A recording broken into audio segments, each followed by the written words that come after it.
play Parthy, Captain Andy Hawkes' wife, who's the sort of righteous Southern Baptist devotee, and again her sort of fear of the dark, the savage. That's really where I see her function. That she's overprotective of her daughter, who has this friendship with a woman who Parthy certainly isn't in favour of. She wants to keep her cloistered and safe from this, these people who work the rivers. So that's where I see her function as being. So she's uptight, but somehow she softens, she mellows. Always like a character that mellows somewhere, that goes through some transformation. Well, I play the character of Queenie, and Queenie is a worker slave.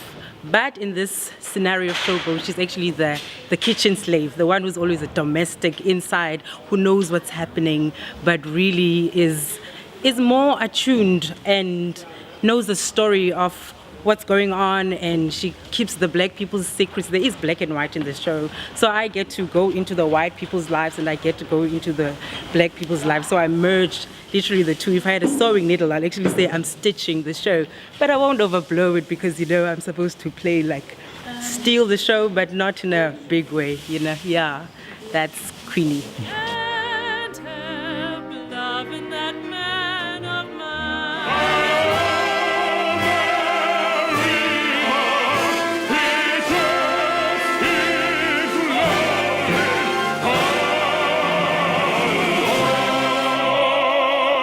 It's essentially about this travelling troupe, this family of entertainers that move up and down the Mississippi entertaining, but it's sort of off the back of slave labour that is working the cotton fields of the time. So you have this extraordinary contrast between the light frivolity of these entertainers and then the people who work the fields and kind of and so it's an interesting investigation about racial discrimination,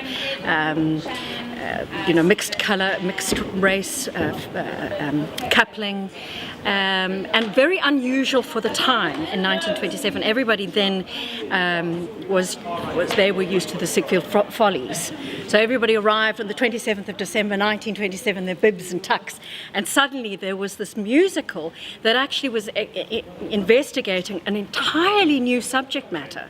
So it was actually an extraordinary break and shift away from the operettas that had been happening at the time. Most of the guys are opera trained, and then there's the musical theatre people, and it sort of like merges into this one sound.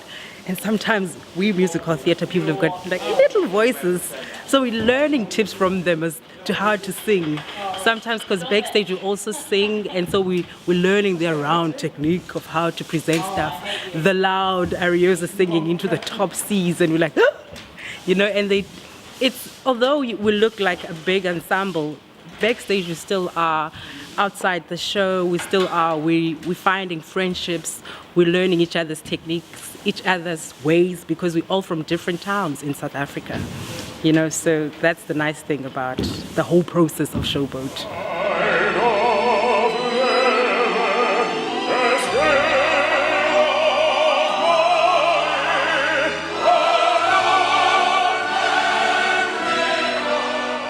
It's an extraordinary privilege, and I know that it comes off the back of a lot of sweat and tears and hard work, and we get the privilege of moving from city to city. I think it's a mammoth undertaking, so it's 4 openings within a period of 5 weeks. We started in Birmingham, Manchester, we're here in Cardiff now, and then we move to Dublin.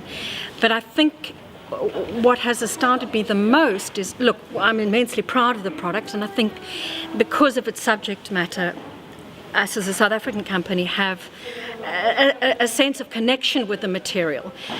But the response has been extraordinary, and really, goosebump moments at the end of a show or at the end of Old Man River, where this astounding response comes from the audience. So I feel honoured. That's the truth of it.